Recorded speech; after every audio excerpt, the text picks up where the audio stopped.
On October 30th, 1759, the inhabitants of the Middle East were jolted awake by an earthquake. Cracks appeared in the walls of their homes, roofs began to crumble. People ran out of their homes and gathered in open areas. But because of strong shocks, they kept losing their footing and falling.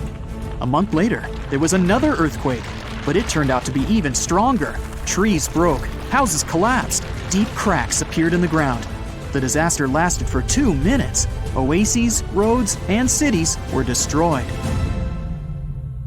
Incredibly, Baalbek's ancient buildings withstood earthquakes. Some historians state that this majestic and mysterious place was built during the Roman Empire, but many researchers disagree. Whatever the truth is, the city is one of the main archaeological phenomena of humankind.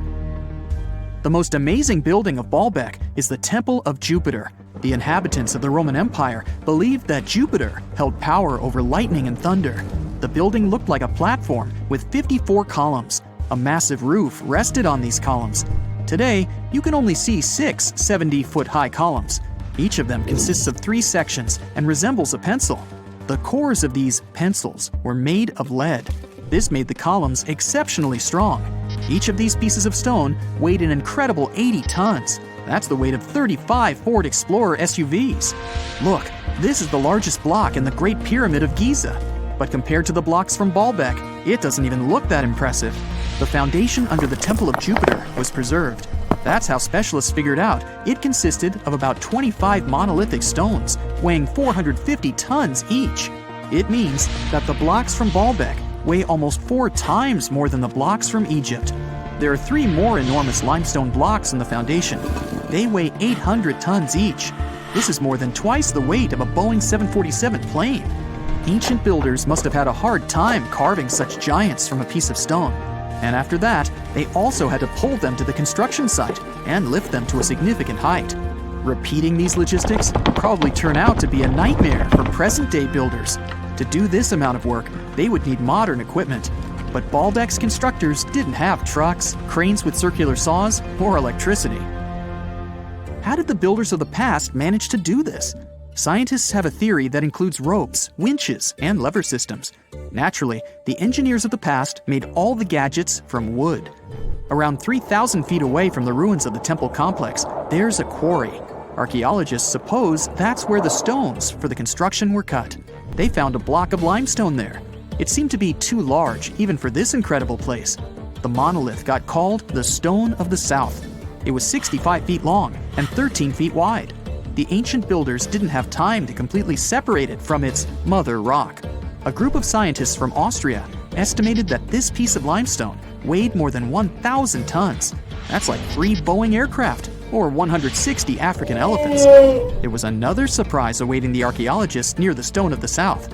It was the second monolith that weighed more than 1,200 tons. But the ancient builders didn't stop at that. They continued to work. In 2014, in the same quarry, German archaeologists unearthed a block that weighed 1,650 tons. No one has figured out yet why people of the past needed a piece of stone that weighed as much as 125 school buses. It's also unclear how they were going to move this giant and why they didn't finish the job. In any case, this third monolith is the largest processed piece of stone in human history. There are more questions than answers. Some researchers believe that people of the past had high-tech equipment. Others don't think so, but are eager to understand how the builders managed to move those stones. There's a huge number of ancient buildings and artifacts on the planet. Lots of them make researchers scratch their heads. Near the Pyramid of Djoser in Egypt, archaeologists have found a network of tunnels. This place is called Serapeum. It contains 24 sarcophagi weighing from 70 to 100 tons. The giant boxes are carved from a single piece of granite and covered with heavy lids. The sarcophagi are perfectly symmetrical. To the touch, their walls are as smooth as glass. Even with the current level of technology, this is very difficult to do. But the ancient Egyptians managed this feat. The Lycurgus cup is a priceless artifact and example of ancient nanotechnology. It's made of glass that can change its color. If you put a source of light in front of the cup, it turns green. If the light is behind the goblet, it becomes deep red. In this case, the figure of Greek king Lycurgus turns pale purple. Scientists understood how this color change worked only at the end of the 20th century. Through microscopes, they saw nanoparticles of silver, gold, and copper. They had been added to the glass matrix. Thanks to this, you can observe a color change called dichroism. Interestingly, the gold and silver were grounded into a fine dust. It's almost impossible to do this by accident. Most likely, the ancient experts knew for sure what they were doing. Bolivia has a curious place called Puma Punku. It looks as if an ancient giant played there with an enormous construction set. And after the game, they forgot to put the pieces back into the box. But there are no giants, and the huge stone blocks were carved by ancient builders over 1,500 years ago. Some of the rocks weigh 100 tons.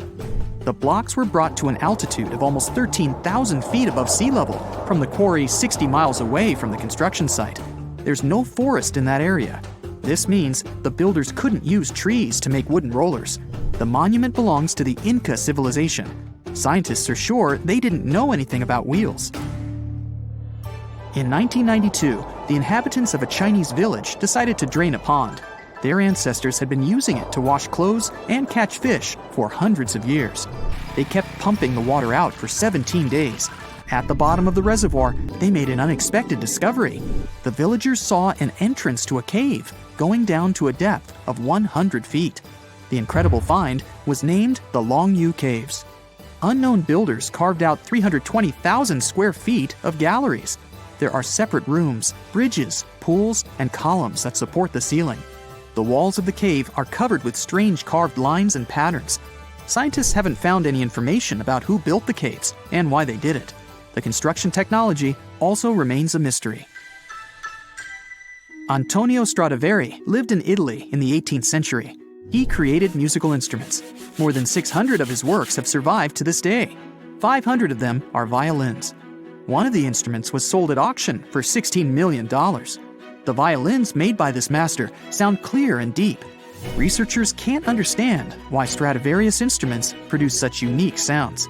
Perhaps it's all about the varnish the master used to cover the violins. The answer may also lie in the wood the instruments are made of. In those days, Europe had a cold climate. Because of this, the wood became denser, and the instruments made of it sounded especially pleasing to the ear. In the Indian city of Delhi, there's a 23-foot-high pole. It weighs 6.5 tons and is made of 98% wrought iron.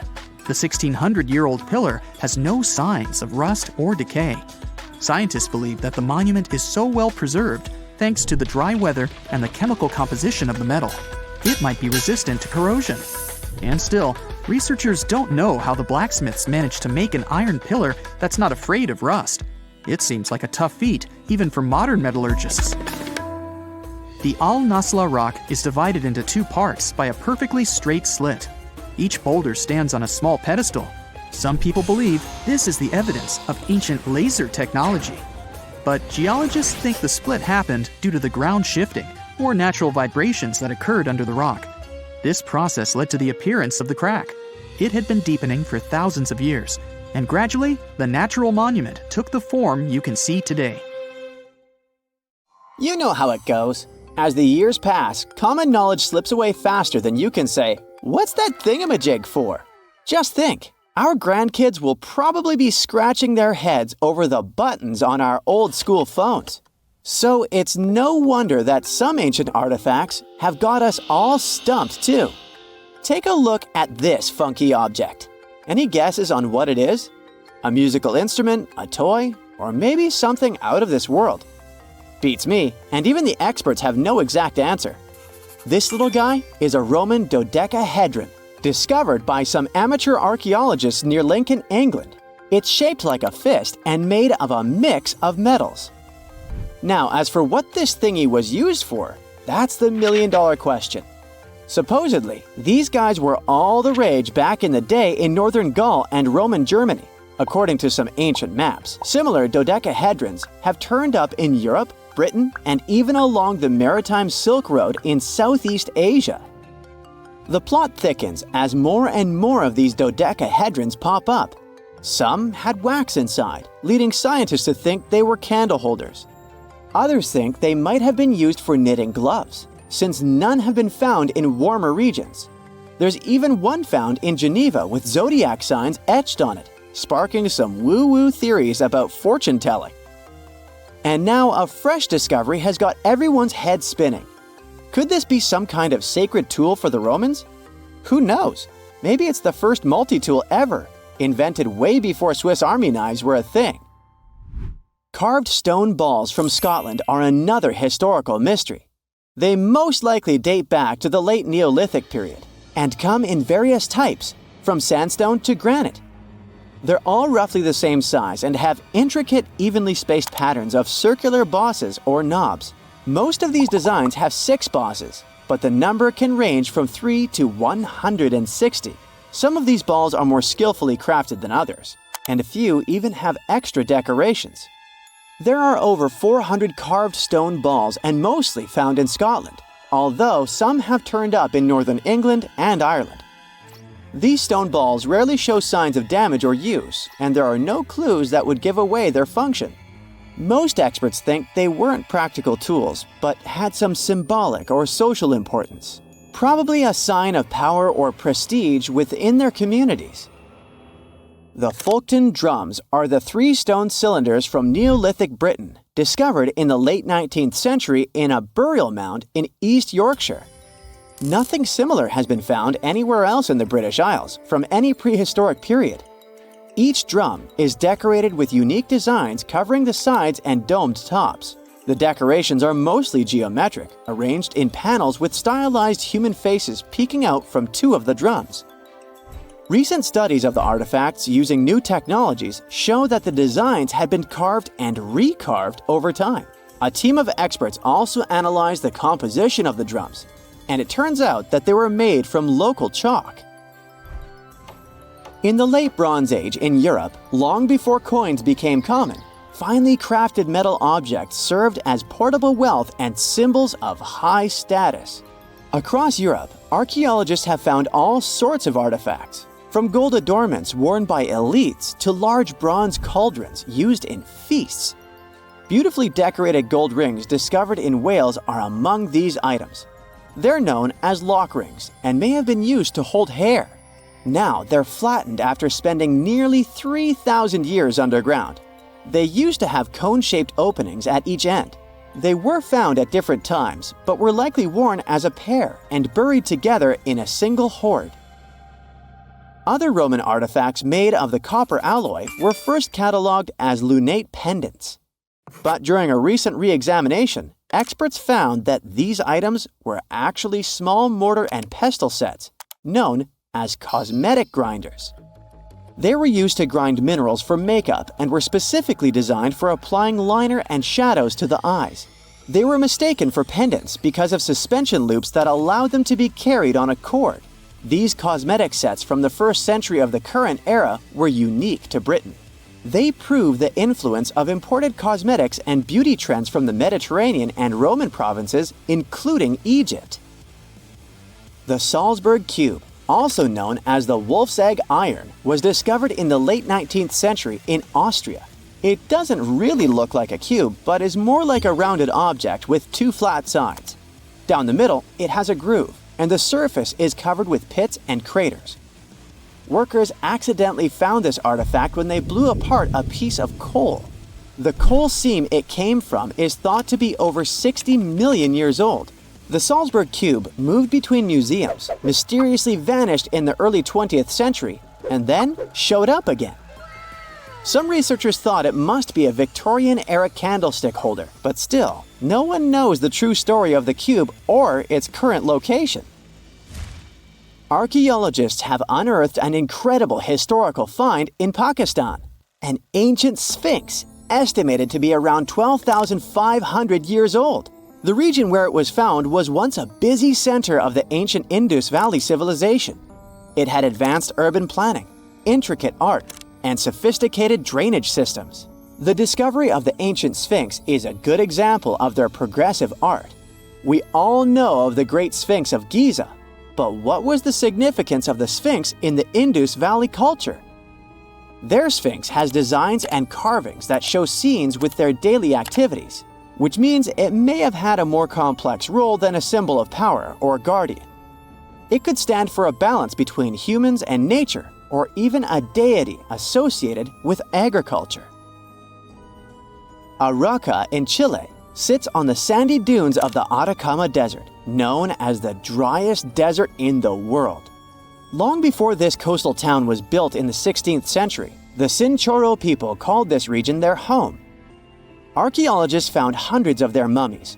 Radiocarbon dating showed that these mummies are over 7,000 years old, which makes them 2,000 years older than the famous Egyptian mummies. The Chinchorro used special techniques to preserve the mummies, not just relying on the dry climate for that.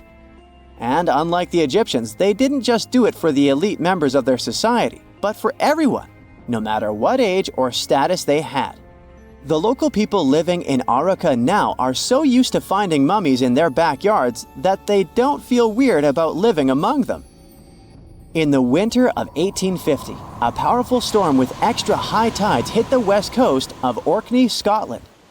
The wind and waves ripped away the surf, covering a mound, and revealed stone-built structures beneath. A local antiquarian decided to dig up the village that he thought was from the Iron Age. He managed to unearth the remains of 4 houses and many artifacts from 2 villages. The villages had been buried under sand, so everything was really well preserved.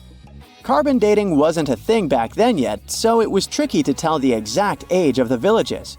Almost a century later, with new tech, researchers were finally able to tell that the place was actually from Neolithic times. You can still see stone dressers and box beds in the prehistoric houses. Archaeologists and historians working on the famous Terracotta Army think that it might have been inspired by or modeled on ancient Greek sculptures. It would mean there was a cultural contact between East and West much earlier than we thought, long before the Silk Road trade route. There was probably Western influence in China during the era of its first emperor, who took the throne in 246 before the current era. Before that time, China didn't have a tradition of building life-sized sculptures. Earlier terracotta soldiers were much smaller, less than 10 inches tall. Greek artists might have even been present to train Chinese sculptors.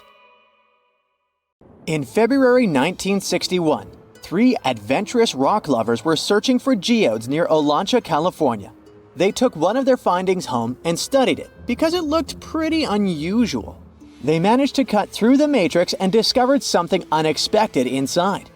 Instead of the usual mineral formations, it had a cylindrical object resembling porcelain inside. There was a metal shaft at its center, and around it, a hexagonal sheath made of copper and some unidentified substance. Its discoverers were hoping they had found an example of some unknown technology from 500,000 years ago. It could be proof that there was a hyper-advanced ancient civilization like Atlantis, or that time travel was real. Maybe someone came all the way from the future and accidentally dropped the item. Or maybe some intelligent extraterrestrial beings brought it when visiting Earth. If any of these theories were true, it would mean that scientists have to completely rewrite all human history as we know it. But not everyone shared the excitement, and truth seekers and alternative archaeology circles were trying to solve the mystery of the so-called Koso artifact until the late 90s with theories and debates. Then a group of skeptics took images and x-rays of the discovery and showed them to spark plug collectors. They have identified the artifact as a spark plug with corroded metal components from the 1920s and not ancient technology at all. Almost 20 years later, one of the co-discoverers of the artifact agreed to take it for inspection at the University of Washington. They officially confirmed it was a 1920s-era Champion spark plug. And the stone matrix containing the artifact wasn't a geode, but a concretion. Those can form because of natural processes over decades or years, but not millennia. The Koso artifact is a good example of an out-of-place artifact, which is a thing in pseudo-archaeology. It's something found in a place or time where it shouldn't logically be. These artifacts seem too advanced for the time period they're found in. They could also mean human activity existed when humans weren't supposed to be around. The Baghdad Battery is another example of such an artifact. It was found in the 1930s by a German archaeologist and consists of a clay jar, a copper cylinder, and an iron rod going through the jar's stopper. Its top, which was broken off, probably had been sealed with asphalt. Its discoverer noticed that it had two different metals and possibly an electrolyte, which are key components of a battery. There are no ancient writings to support this theory, but when scientists ran tests and filled it with an ionic solution like vinegar or wine, it showed that it could conduct electricity. If it really was a battery from 2,000 years ago, it might have been used in ancient medical practices, or even embedded in statues to make it look like they were buzzing to impress people. Voynich, who found it, believed it was used for electroplating, a process for coating metals. Even if it was used as a battery, the Baghdad artifact could only produce a small amount of energy, around 1 volt of electricity. So, some people believe it was used as a storage container for sacred scrolls. Back in the 1930s, a couple stumbled upon something strange while walking along Red Creek in London, Texas. It was a piece of wood sticking out of what looked like an ancient rock formation. Around a decade later, their son, who was really curious to find out its secret, decided to crack open the rock and found a surprisingly modern hammer inside. This discovery caught the attention of Carl Bau, a young Earth creationist who claimed the rock surrounding the hammer dated back to the Cretaceous period. He saw it as evidence against evolutionary theory. After some investigation, scientists proved that the rock was not as ancient as it seemed. Geological processes have just encased the modern hammer over time, so it wasn't evidence of humans coexisting with dinosaurs like the Flintstones, as some hoped. It was just a case of a miner dropping his hammer centuries ago and nature doing its thing. A Chinese archaeologist supposedly stumbled upon some caves that seemed to serve as a burial ground for small beings with big, oval heads. Alongside these remains, there was rock art depicting figures with round helmets, the sun, the moon, the earth, and stars connected by groups of pea-sized dots. They also found over 700 mysterious stone discs etched with spiral grooves. Things got even weirder when these discs were sent to a Chinese professor who claimed the grooves were actually written characters. According to his translation, the discs told the tale of Dropa visitors from another planet who had crashed their spaceship on Earth about 12,000 years ago and had tried to live among us until they were hunted down by locals. But there's no concrete evidence that any of this actually happened. The story was first published back in the 1960s in a couple of articles, but it all seemed a bit fishy. None of the people involved, the archaeologist, the professor, or even the university they supposedly worked at, seemed to have left any trace in the records. And while there is a group in Tibet called the Dropa, they're fully human, not extraterrestrial visitors, and there's no solid proof that the Dropa stones exist at all. In a remote part of China, there are some bizarre pipe-like formations known as the Beigan pipes. A local explorer found them back in 1996, protruding from Mount Beigan and along the shores of Tosan Lake nearby. Some people thought they were the work of ancient guests from other planets. When samples of the pipe material were tested, they contained mostly common minerals, but there was a mysterious 8% of unknown stuff. Special testing revealed that these pipes had been there before humans. Chinese geologists later visited the site and suggested that these pipes were formed naturally over time. It could be sediment piling up in the fissures in the earth, or even fossilized tree roots from the area's lush past, but it's not certain.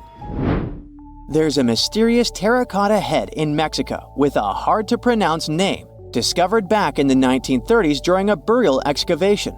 This head looked a lot like fancy Roman statues, so it wasn't clear what it was doing in Mexico. For some reason, the discoverer kept it secret for several decades. The head was found in a pyramid with 3 floors about 40 miles from Mexico City, alongside gold, copper, and pottery.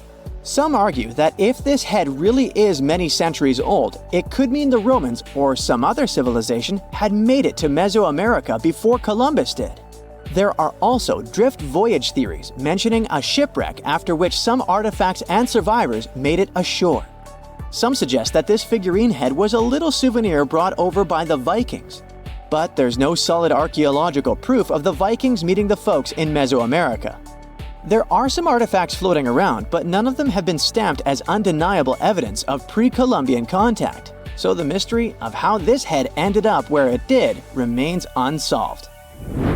While digging a trench along a river in Romania, workers found a wedge, which is now famous as the aluminum wedge of Ajud, or the object of Ajud.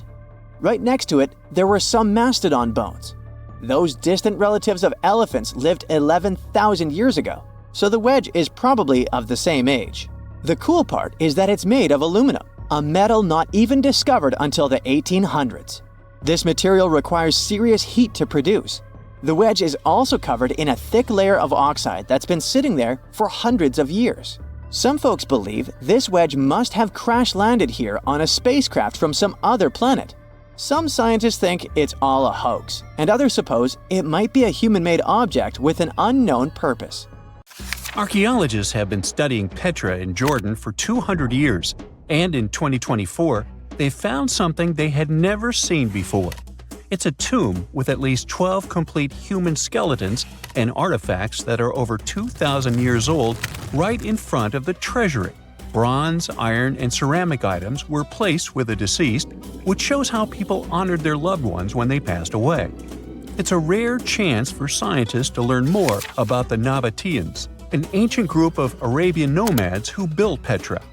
The objects found in the tomb under Petra's treasury are in amazing condition, but the skeletons became fragile because it's damp inside the tomb. They plan to study the remains and extract DNA to see if the people in the tomb were related. While some scientists are solving tomb mysteries, others have trained AI to find new ancient sites for them. They've created an algorithm that works with a special type of satellite imagery. This technique uses radio waves that can peek under things like sand, soil, and even ice to find hidden objects. AI will help search a huge desert on the Arabian Peninsula called the Empty Quarter for archaeological treasures. The lead scientists of the experiment trained the algorithm to recognize hidden locations using data from a site they had found before. The new tech can discover buried structures within 20 inches, which is very precise. Another groundbreaking tech, LiDAR, which means light detection and ranging, helped archaeologists reveal new hidden cities all around the world. LiDAR can see big structures beneath layers of vegetation and map even subtle changes in ancient landscapes. They use it to scan large areas from a small plane flying over places that aren't so easy to study from the ground, like dense jungle. In 2024 alone, they found new Maya settlements in southern Mexico, gardens, roads, and rivers in Ecuador's Amazon rainforest, ancient ruins on the Pacific island of Tonga, and the remains of two medieval cities along the Silk Road route in Uzbekistan. Maybe some smart technology can also explain what Marge Simpson is doing on Earth in an ancient Egyptian tomb from 3,000 years ago. The drawing, featuring a woman with yellow-colored skin, a blue crown, and a green outfit, is alarmingly like the famous cartoon character. If you don't see a resemblance here, I hope you'll at least enjoy an amazingly well-preserved necklace with amethyst and agate beads. It's from another recent find from Egypt, an ancient tomb with 11 sealed burials near Luxor.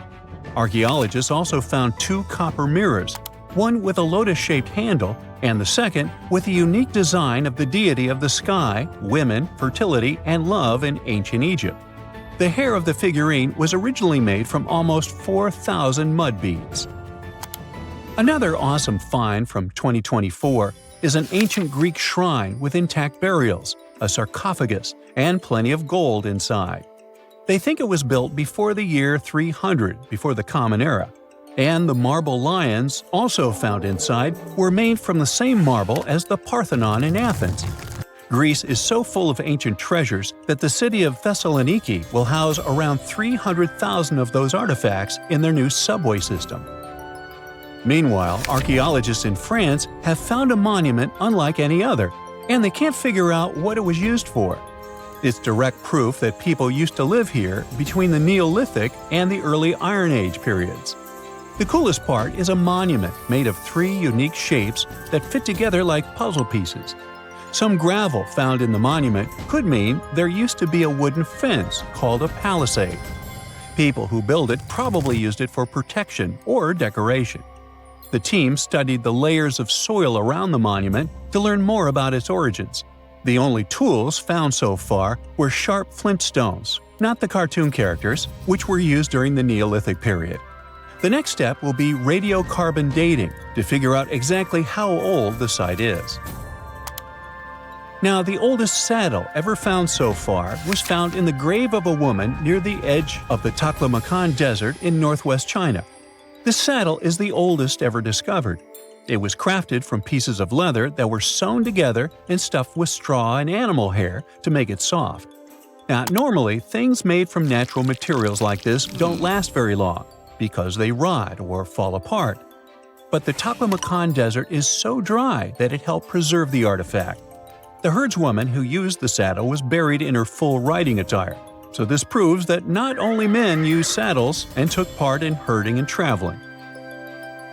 Now let's shift to Guatemala, where an ornate jade mask made by the ancient Maya people was waiting for centuries to be discovered. Scientists use radiocarbon dating to figure out the age of the mask. They believe the mask may represent a Maya storm deity, a powerful figure in their mythology. These kinds of masks were often made to honor Maya royalty, and they were placed in the tombs of kings and queens when they were buried. The king's tomb was also decorated with carvings made using tools crafted from volcanic obsidian. After 15 years of searching, scientists may have finally figured out where the altar stone of Stonehenge comes from. They compared the tiny minerals inside the altar stone with rocks from many places in Wales and England and ruled out lots of spots. Then they found the perfect match with a place in Scotland, more than 466 miles away from Stonehenge. This area might even be Orkney, a group of islands in the far northeast of Scotland where a lot was going on during the Neolithic period.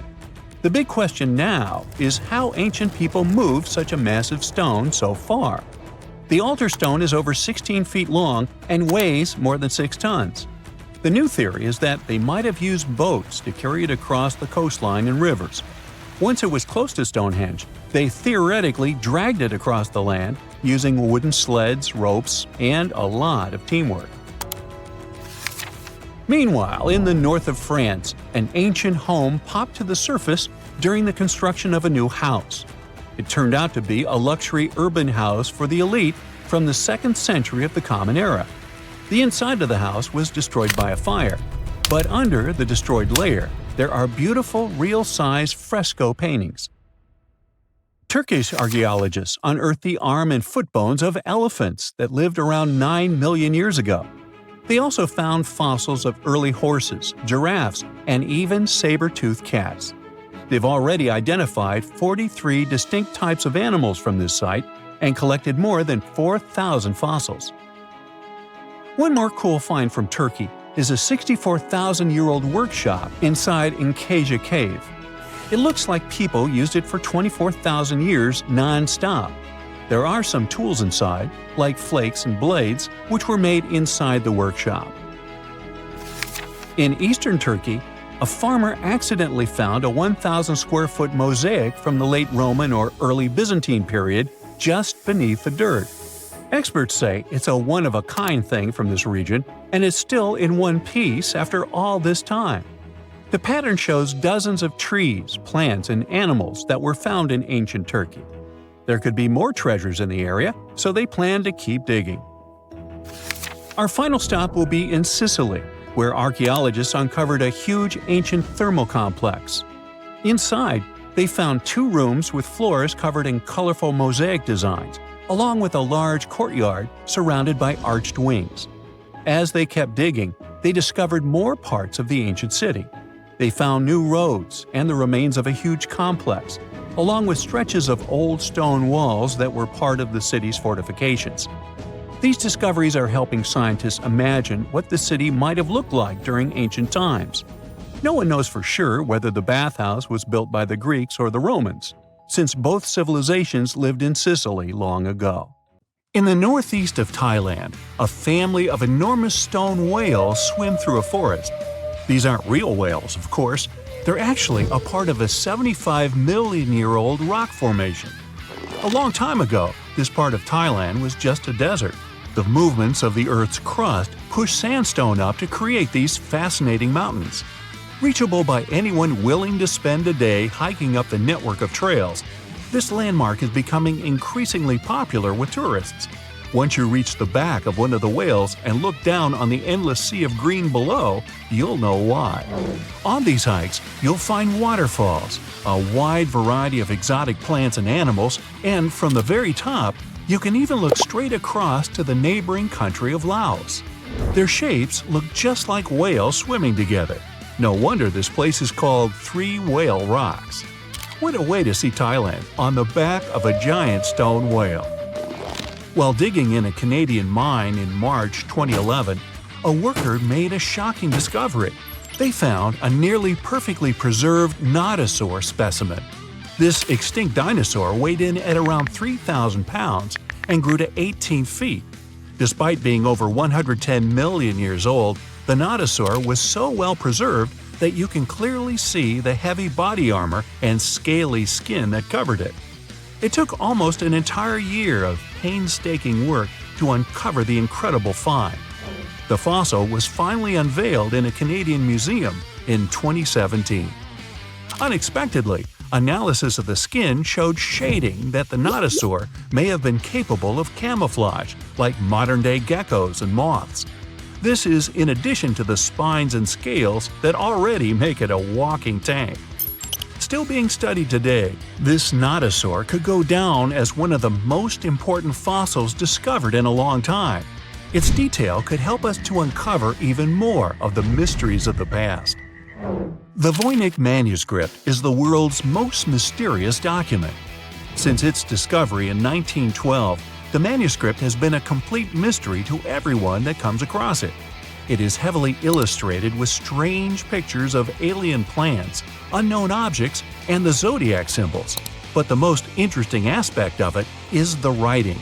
The language used in the text is completely indecipherable. No one knows what it says, who wrote it, or where it was written. We don't even know if it was a real, functional language or if it was just created for this one text. The drawings of different plants are equally intriguing. Most of the plants in the manuscript are identifiable as plants, but they don't match up with any known species. A professor of applied linguistics in England claimed to have deciphered some of the characters in the book, but we haven't managed to uncover any more information about this mysterious text. If you're ever going to head down under, don't forget to pay a visit to the Mystery Craters in Queensland. Halfway between Bundaberg and Gingin is one of Australia's most baffling finds, and that's saying quite a lot for Oz. In 1971, the site belonged to a farmer growing zucchini and potatoes. As the farmer tried to expand his farm, he kept hitting large rocks in the fields while plowing.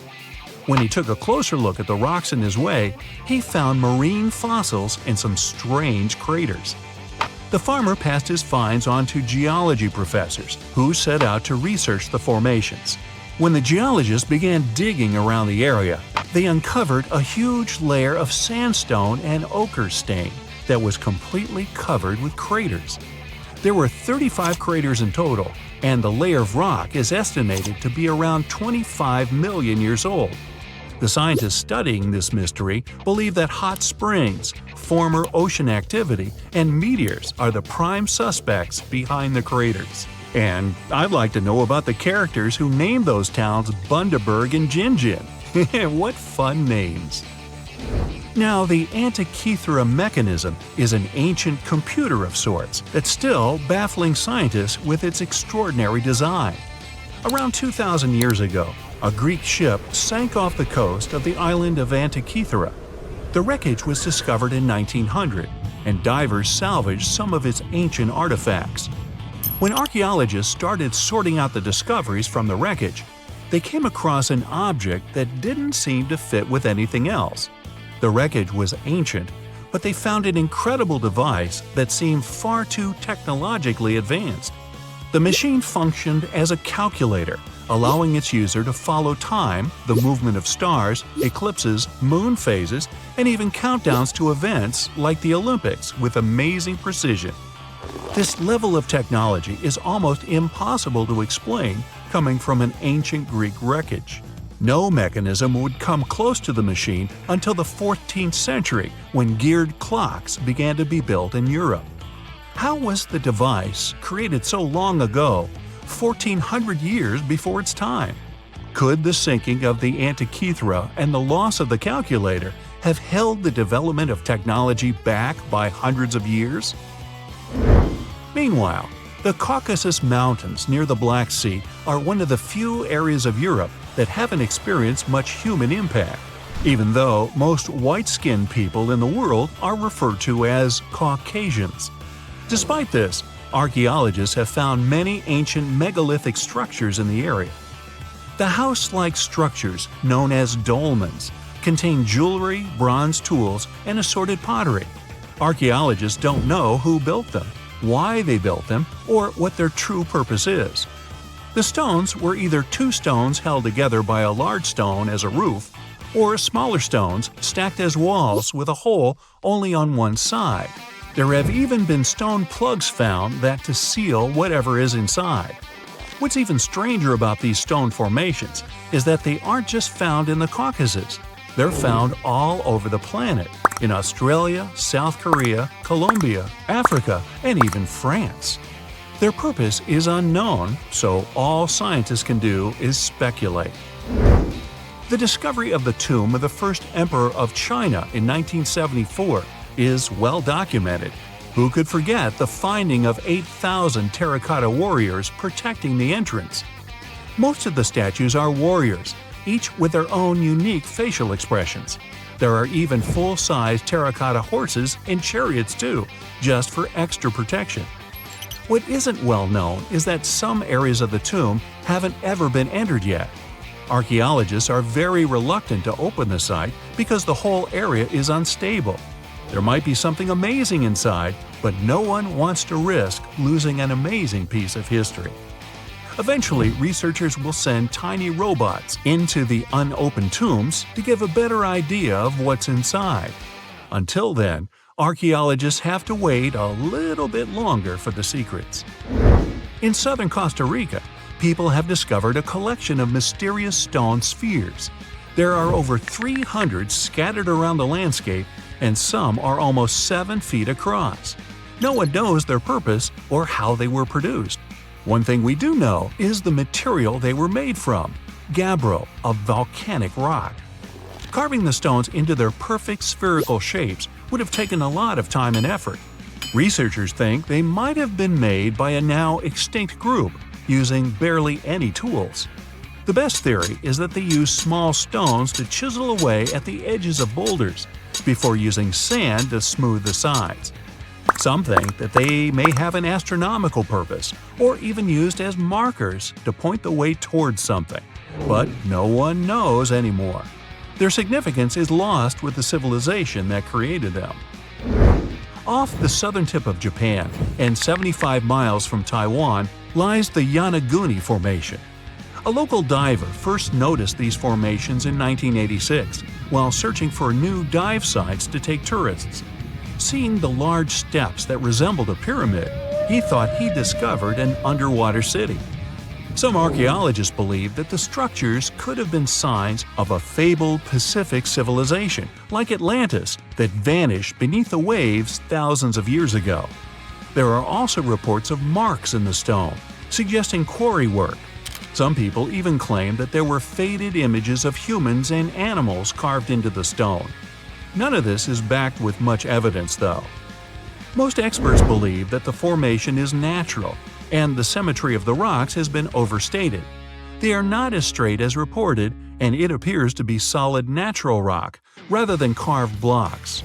In other words, the resemblance to a sunken civilization is just a coincidence. In Turkey, archaeologists believe they might have found the oldest known architecture in the world, over 10,000 years old, according to experts. Found in an area that used to be home to ancient farming communities, these monoliths, which stood up to 18 feet high, were likely used for social events and rituals. Not much is known about them, though. These large stone structures seem to be human-shaped, with images of animals carved into them. Nearby, researchers have found signs of domestic housing, suggesting that these amazing monuments might have signaled the start of the move towards modern civilization. The Kimbaya artifacts are some of the most interesting artifacts ever found. The most curious thing about them is how closely they seem to resemble modern airplanes. They're so aerodynamic that modern scientists believe they might even be able to be used as blueprints for a functioning aircraft. In 1994, two aeronautical engineers created larger-scale models of these artifacts. They proved that the designs fly, with a little help from modern engines.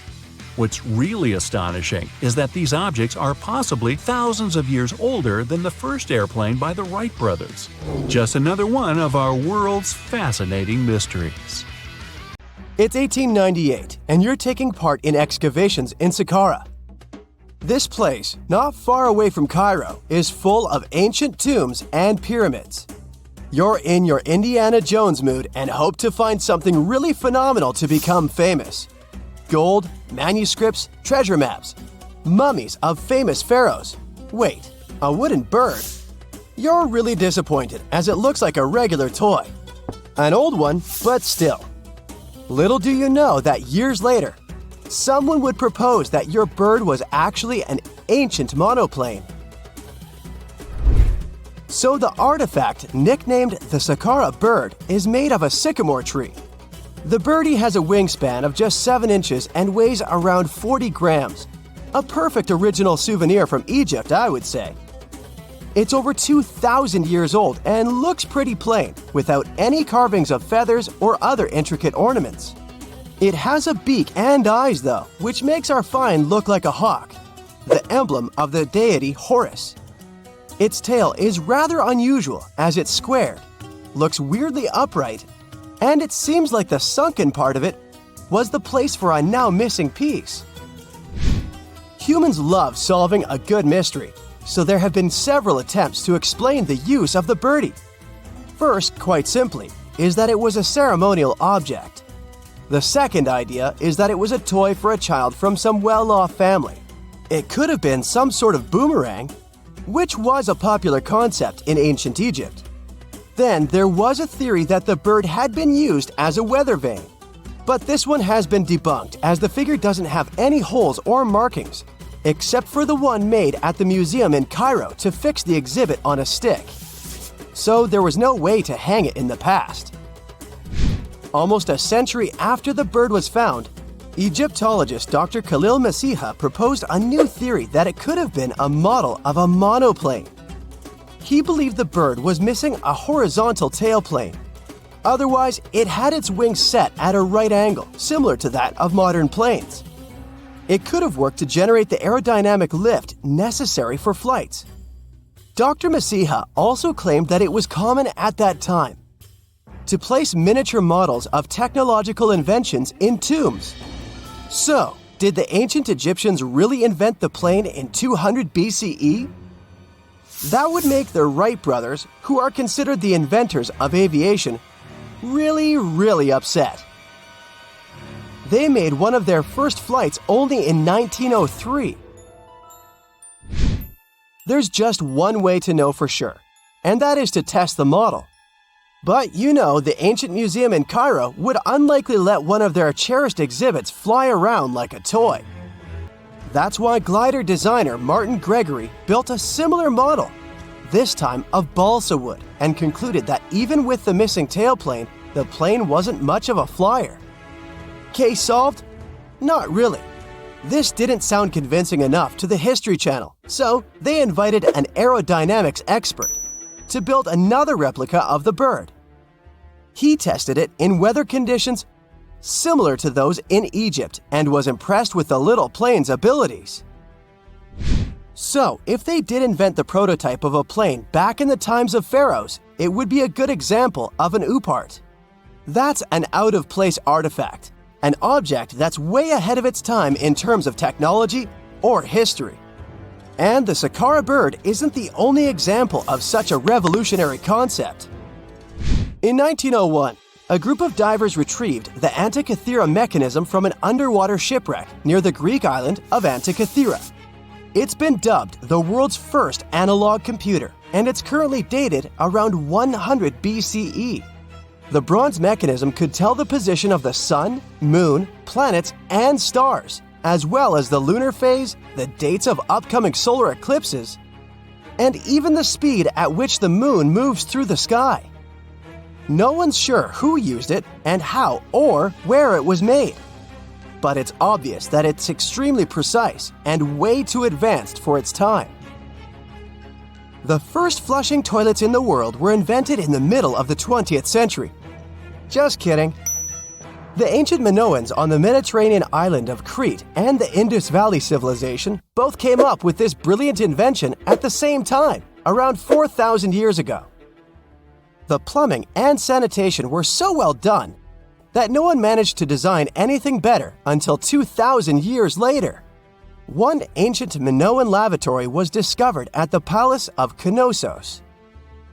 It looks like it had a wooden seat set over a tunnel that directed water from a rooftop reservoir to an underground sewer.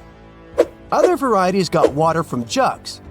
Only the super rich people could afford all this glory. So if you wanted to shop for real estate back then, the flushing toilet would be a telltale sign you were in the rich neighborhood.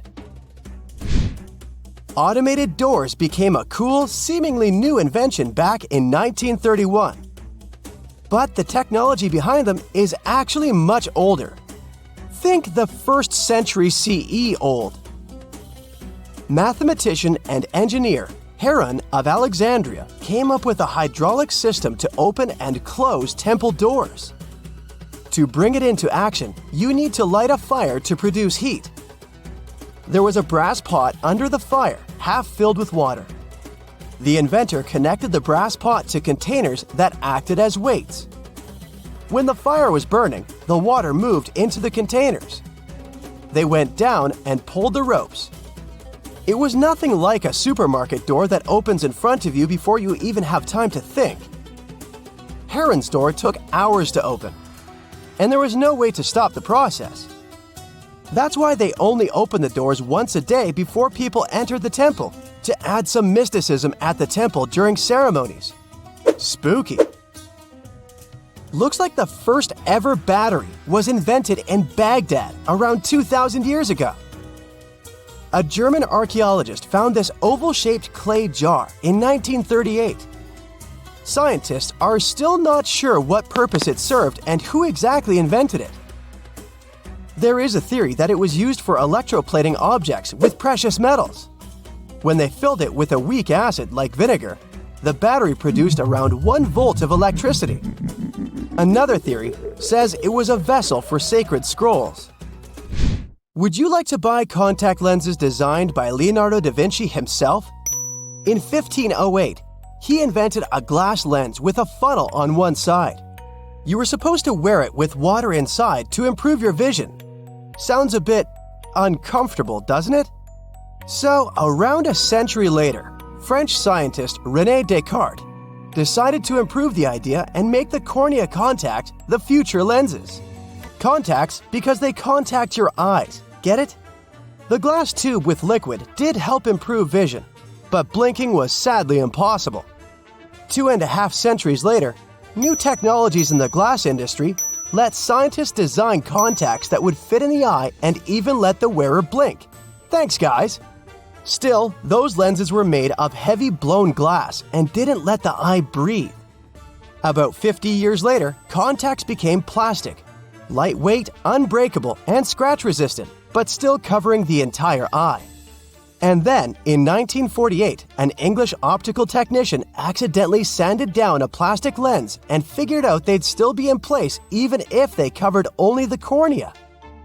Imagine you're living in 19th century London and need to send a message to New York. It would have taken about 10 days to get there by ship. So when delivery time went from days to hours in 1858, it was a true sensation. The first message was sent by Queen Victoria herself. It was all made possible thanks to the transatlantic telegraph cable, running under the ocean. Sadly, the new cool invention only lasted a few weeks. It took years to bring it back to life. The ancient Indian texts mention beautifully decorated chariots or entire palaces called vimanas that could take off and, in a matter of seconds, fly away as far as space. Some people believe these Vimanas only existed in Indian mythology, but it's also possible that they were based on a real technology that had been lost over the centuries. According to the Vedas, ancient Indian religious texts, there was the elephant Vimana with several engines and many other types named after animals and birds. There was one for local travel, one for visiting different countries, and one for traveling to the moon and various planets. They could develop a great speed. One Vimana had the superpower of invisibility. Another one was shaped like a sphere and was built on the winds produced by Mercury. This Vimana was said to generate an enormous ray like the sun and make noise like the storm's thunder. All the Vimanas were unbreakable and perfect for attacks on foes. Now, to operate a Vimana, you'd need to know a lot of stuff, pretty much like today's airplane pilots, 32 secrets in total. They'd cover the aircraft structure and the secrets of taking off and maneuvering without crashing. That's a good thing. The pilot was also expected to know how to be seen and unseen, how to be hidden, how to be quick, how to manage contractions and expansion, and many other tricks. To hide the flying machine from foes, the pilot was instructed to move to the 8th atmospheric layer above the Earth and use the power of dark solar rays. This instruction might sound a bit weird, but there were others, more realistic ones, which still make sense in modern aeronautics. There are sections of ancient texts on the Vimanas that focus on details like flight paths, pilot training, navigation, and even suitable clothes for pilots and recommended food for long flights. There was also a lot of technical detail about the use of heat-absorbing metals, the metals utilized, and melting points. The supporters of the theory that the Vimanas were more than just myths are sure that the ancient Indians would unlikely go into all these details just for a beautiful story. So, the flying palaces might have been real and way ahead of their time, like many other great Indian inventions. Back in the 6th century BCE, an Indian physician named Sushruta basically wrote the original guide to medicine and surgery. They even called him the father of surgery for his work. Sushruta laid down the details on hundreds of medicinal plants and described complex surgical procedures. He gave instructions on nose reconstructions and skin transplants from one part of the body to another. The original method of rhinoplasty, which involved taking a piece of skin from the forehead to reconstruct the nose, is still used today. But back then, it had a slightly different purpose than surprising your followers on social media. Those nose jobs helped out folks who had lost their noses as punishment for crimes or in fights. Now, you gotta thank an ancient Indian math prodigy for the invention of zero. It might not seem like a big deal, but without it, we would have no binary system and no computers. People before the 5th century CE were only thinking about some sort of a sign to indicate nothing. The invention made addition, subtraction, and other mathematical operations a whole lot easier. You can see the oldest zero in existence carved in the wall of a temple in Gwalior, India. The Indus Valley Civilization was using rulers in 1500 BCE and earlier. Made from ivory, these rulers were found during excavations in what is present-day Pakistan and northwestern India. They were widely used in architecture with amazing accuracy. They had units corresponding to slightly over 1 inch that were marked with precise subdivisions within 5/1000ths of an inch. The next invention is more of a concept than a physical item. Standardization is all about setting the rules based on a bunch of people, things, or interests. One of its cool applications that we've all gotten used to is standard weights. Whether you're using pounds or kilograms, you need these universal measurements for weight, right? For this, we owe a big shout-out to the merchants from the Indus Valley Civilization who lived around 4,000 years ago. They were measuring everything from food grains to fancy luxury goods using these standardized weights. And their weights had decimal and binary mathematical systems going on. They didn't have high-tech gear, but they pulled off some serious precision using complex calculations and even sand for construction. Their art of standardization made its way to Persia and Central Asia, basically becoming the global weight-watching standard. So if yoga is your go-to exercise, you definitely have a personal reason to appreciate the ancient Indian geniuses. Over 5,000 years ago, during the rule of the Indus Sarasvati civilization in northern India, yoga was first mentioned in the Vedas.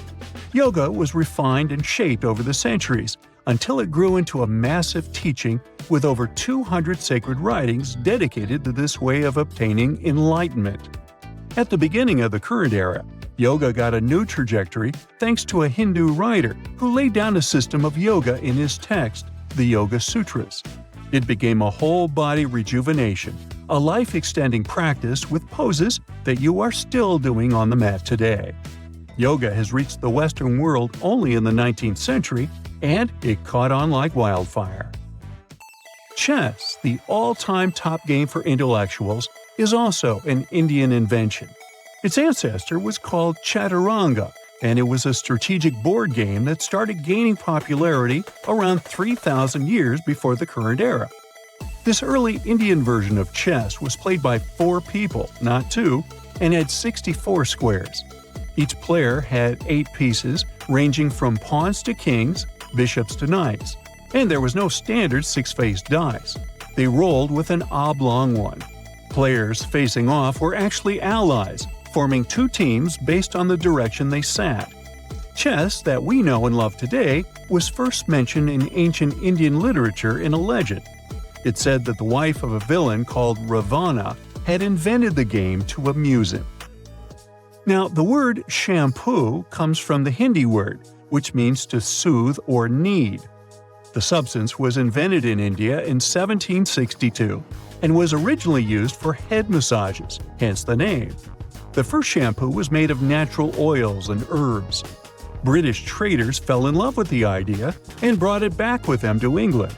It took years for the original head massage oil to evolve into shampoo as we know it today, but it's still an Indian invention.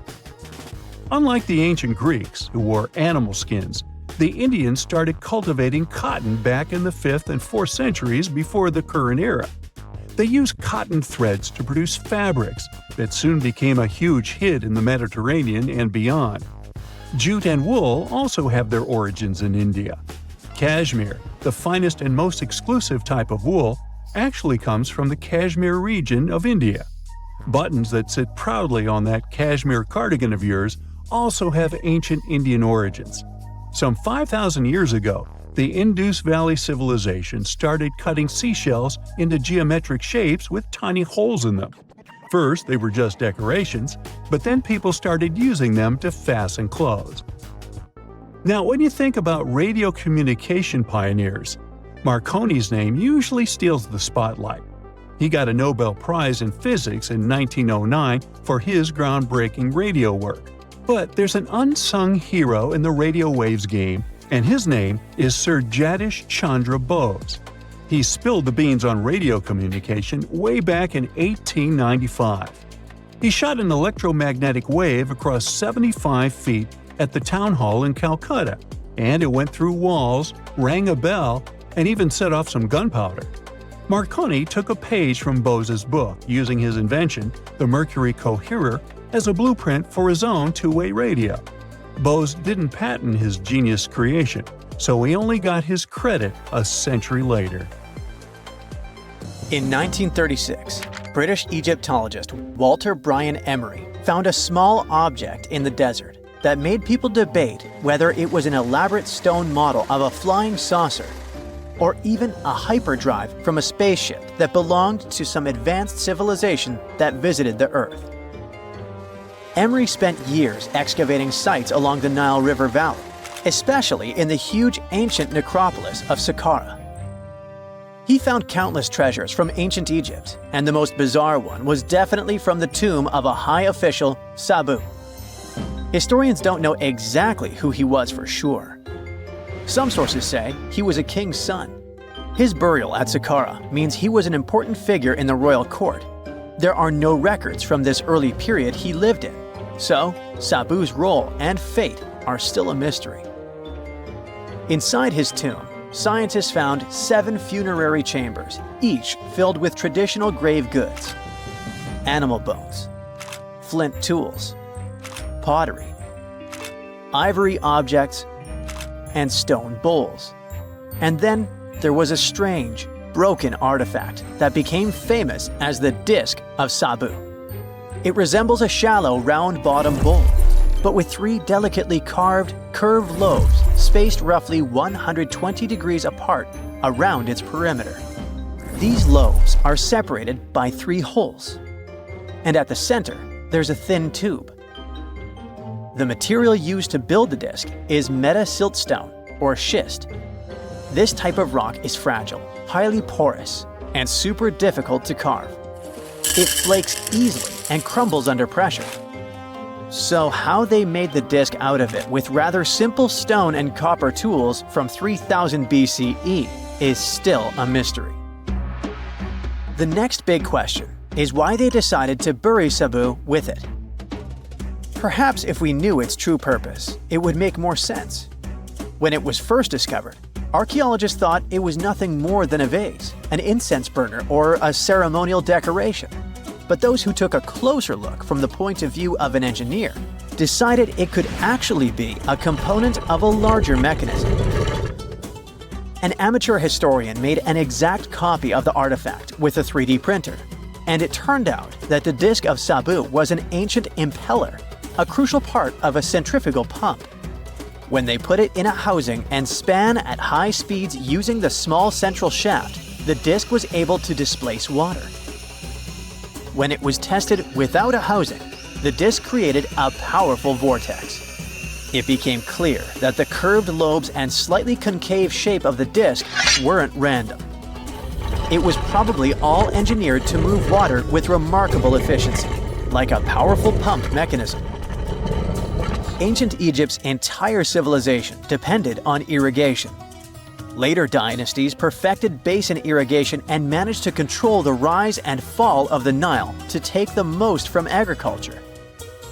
So, the engineers of the first dynasty may have been experimenting with advanced irrigation techniques thousands of years earlier than scientists previously thought. But then again, some people have doubts schist is strong enough to be used for a pumping mechanism. They suggest that artisans from Egypt's first dynasty were trying to recreate an even older object, using whatever tools and materials they had. It could be a stone replica of something originally made from metal, possibly belonging to a civilization far older and more advanced than ancient Egypt itself. One Swiss author takes this idea even further and proposes that the disc is a copy of a component from an extraterrestrial spaceship's hyperdrive, or stone model of a flying saucer. One French researcher believes the Disc of Sabu was part of a secret massive factory system to manufacture sodium carbonate inside pyramids. Some people suggest that the disc may have been a primitive tool for weaving ropes. The lobes held strands of silk or fiber that were twisted into twine when it was spun. Or it may have been a gigantic lamp. Another historical mystery is a map from 1513 that is believed to be the oldest surviving detailed map showing the Americas. The author of the map is a Turkish captain, Piri Reis. He never crossed the ocean himself and put together this map from 20 regional maps. He used an Arab map of India, 4 Portuguese maps showing India and China, and a map of America by Christopher Columbus as he saw it. This last map was lost for many years, so Reis's map gave us an idea of what Columbus must have recorded during his third voyage to the New World. A historian who studied the map suggested that it showed Antarctica in prehistoric times because it strangely resembled Antarctica's true coastline, the way it looked when it was free of ice. But it was later proven that this idea wasn't right. Another idea that rocked the science world was Clerksdorp spheres. They were found in deposits of mineral pyrophyllite in South Africa and looked like tiny ancient cricket balls with lines around the middle. Back in the 1980s, there was a theory that some super advanced pre-flood civilization we know nothing about had made these spheres. One journalist shared stories about how they rotated on their own in a display case. There was also a TV show that invited a psychic who was telling everyone the spheres were pieces of an ancient spaceship. But according to geologists, these spheres are pretty regular spherical objects formed from different minerals than the surrounding rock. The seam-like lines on them are just imprints from the host rock's layers building up over time. The Clerksdorp spheres come in different shapes, from flattened spheres to distinct discs. As for that episode when one of these spheres spun on its own, the curator of the Clerksdorp Museum cleared that up too. He said that when he put one sphere on its glass shelf when the journalist came to visit, the sphere rotated a bit because it's round. There are some gold mining activities going on nearby, so the land where the museum stands often experiences earth tremors. In a remote part of China, there are some bizarre pipe-like formations known as the Beigon Pipes. A local explorer found them back in 1996 protruding from Mount Beigon and along the shores of Tosan Lake nearby. Some people thought they were the work of ancient guests from other planets. When scientists tested samples of the pipe material, they found out that they contained mostly common minerals, but there was a mysterious 8% of unknown stuff. Some extra tests showed that these pipes had been there before humans. Chinese geologists later visited the site and suggested that these pipes were formed naturally over time. It was probably fossilized tree roots from the area's super green past. It's still a real mystery with no clear-cut answer. While digging a trench along a river in Romania, workers found a wedge, which is now famous as the aluminum wedge of Ajud, or the object of Ajud. Right next to it, there were some mastodon bones. Those distant relatives of elephants lived 11,000 years ago. So some people concluded the wedge is of the same age. The cool part is that it's made of aluminum, but this metal wasn't discovered until the 1800s. This material requires serious heat to produce. The wedge is said to be covered in a thick layer of oxide that's been sitting there for hundreds of years. Some folks believe this wedge must have crash-landed here on a spacecraft from some other planet. Some scientists think it's all a hoax, and others suppose it might be a human-made object with an unknown purpose. Now, have you ever seen cricket balls that are 3 billion years old? Clerksdorp spheres were found in deposits of the mineral pyrophyllite in South Africa and rock the science world. They do look like tiny ancient cricket balls with seams-like lines around the middle. Back in the 1980s, some folks claimed these spheres had been made by an advanced pre-flood civilization we know nothing about. One museum curator shared stories about how they rotated on their own in a display case. There was also a TV show that invited a psychic who declared the spheres were pieces of an ancient spaceship. But according to geologists, these spheres are actually pretty common concretions or spherical objects formed by different minerals than the surrounding rock. The seam-like lines are just imprints from the host rock's layers building up over time. The Clerksdorp spheres come in different shapes, from noticeably flattened spheres to distinct discs. As for that episode when one of these spheres spun on its own, the curator of the Clerksdorp Museum cleared that up too. He said that when he put one sphere on its glass shelf when a journalist came to visit, the sphere naturally rotated a bit because it's round. The area where the museum is located often experiences earth tremors from gold mining activities nearby. The oldest known human-like footprints could be 6 million years old. They were found on the Greek island of Crete in 2002. If the number is correct, it would mean that early human ancestors may have migrated between Europe and Africa much earlier than we previously thought. This doesn't mean Africa is not the cradle of humankind, though. It could just prove that early human ancestors moved back and forth between continents. Some researchers believe the footprints were left by a bipedal creature possibly related to an early human ancestor nicknamed El Greco. According to scientists who studied them, the footprints have a very human-like shape, with 5 toes and a parallel big toe. Some scientists are skeptical about it and suggest the prints might be from a late European ape. The new study analyzed fossilized marine microorganisms found in the sedimentary rocks to determine the footprint's age and prove it's actually 6 million years. The next amazing find that keeps scientists entertained is the Dorchester plot. It's a beautifully crafted metal vessel with some fancy geometric designs embossed in shiny silver.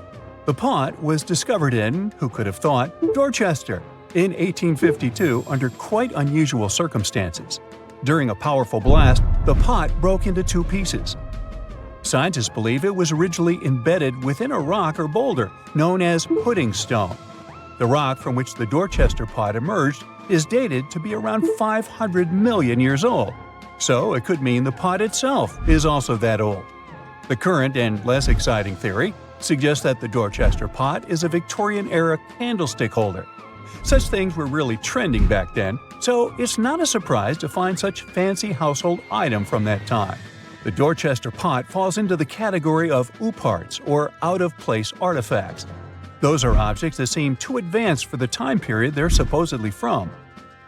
If we accept that the pot is 500 million years old, then whoever made it was way ahead of their times in terms of crafts and tech.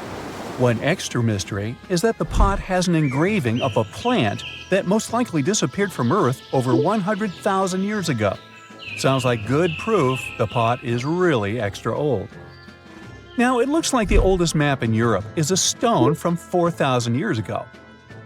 This Bronze Age slab was found in France in the year 1900 at an ancient burial ground. The carvings on the slab show in 3 dimensions the River Odie network with a fantastic accuracy of around 80% over an 18-mile stretch. There are other stone-carved maps around the world, but this one is unique because it shows a specific area to scale. Looks like the slab's carvings don't just map rivers and hills, but also settlements, barrow sites, and field systems. Archaeologists say the slab wasn't used for navigation, but rather to symbolize power. The detailed markings on the slab might have served to illustrate the domain of a local ruler, possibly a prince or king, to show their control over the territory. When the ruler lost power, the slab was likely repurposed as part of a burial vault. The unique artifact was stored in the cellar of a museum. For decades, no one even noticed until several scholars read older reports about the slab and decided to check it out. They conducted a detailed analysis using 3D techniques. Their research proved that the creators of the slab had not only etched lines into the rock, but also modified its surface to reflect the topography of the landscape with high accuracy. The Salsberg cube, also known as the Wolf's Egg Iron, was discovered in the late 19th century in Austria. Now, don't let the name mislead you. It doesn't look like a cube at all. It's more like a rounded object with 2 flat sides. Down the middle, there's a groove, and the surface is covered with pits and craters. This unique appearance is the reason why many people think it might be something out of this world. Workers accidentally found this artifact when they blew apart a piece of coal. The coal seam it came from is thought to be over 60 million years old. The Salsberg cube moved between museums, mysteriously vanished in the early 20th century, and then showed up again. A professor from Bonn University suggested it might be from a meteor, but they found no evidence of elements that you'd normally see in meteorites, like cobalt or nickel. Then researchers thought it must be a human-made object, possibly a Victorian-era candlestick holder. No one knows the true story of the cube or its current location. Yep, it disappeared again. Have you heard about the Meister print? It's a fossilized sandal print discovered in 1968, and it has sparked a lot of intrigue. There's a trilobite inside the print, which supposedly went extinct around 500 million years before humans even existed. But many historians think this age is an exaggeration. When Meister found the fossil, it was authenticated. But the scientist who did it didn't confirm it was a human sandal print. He only agreed there was a trilobite there. When another scientist visited the site, he found a 6-inch impression he believed was from a child's moccasin. But the footwear seemed to be new. So, could it be evidence of time travel? Proof that humans existed millions of years earlier than we thought? Or a sign that someone else visited early Earth? Or is it just a rock formation that looks like a sandal print? We still don't have the answers. Back in June 1936, a couple was walking along Red Creek in London, Texas. London, Texas? Yeah, when they stumbled upon something unusual.